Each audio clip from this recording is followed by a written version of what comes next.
in St. John's Columbarium because this church was here long before I was born.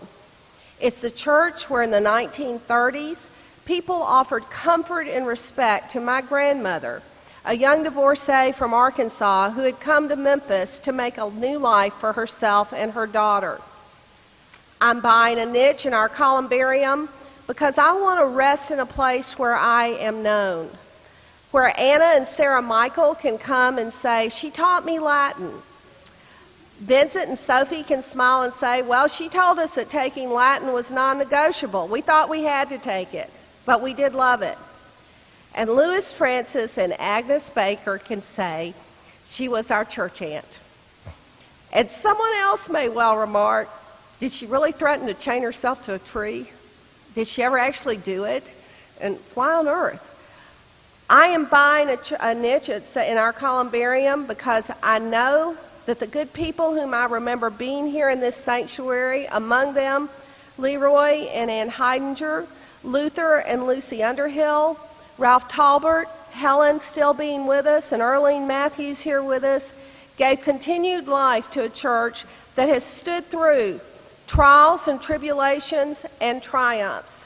And seeing all of you good people here today and hearing Amy's witness, I know that this church will continue to stand as an innovative faith community, welcoming all, whatever trials, tribulations, and triumphs lie ahead.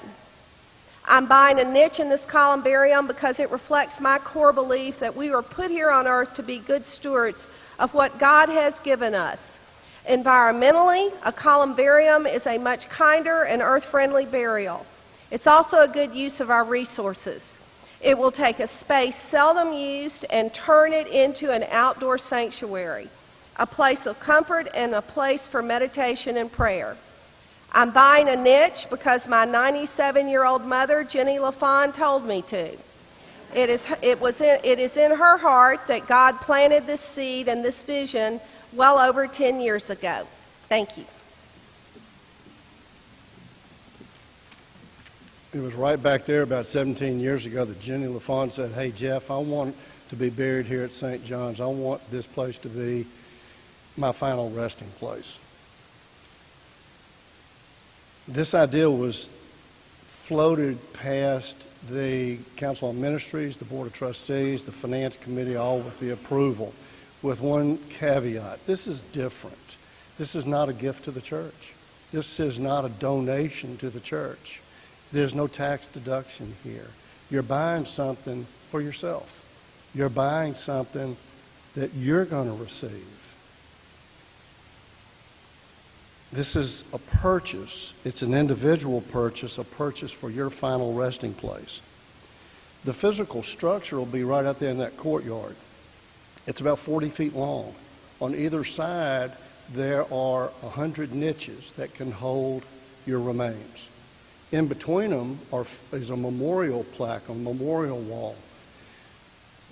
The money that it's going to take to build this is $75,000. $75,000 will buy the columbarium.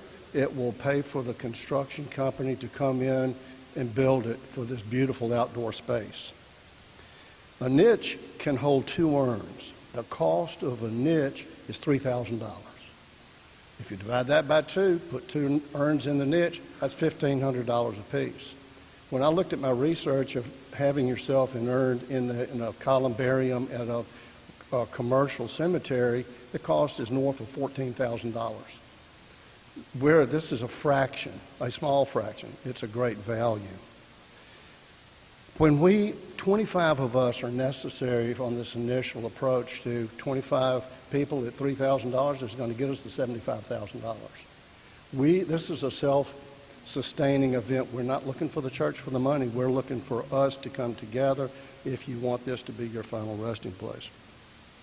After the $75,000, the 25 people come forth and say this is something they want. Well, guess what? There's still a lot of more spaces to be had.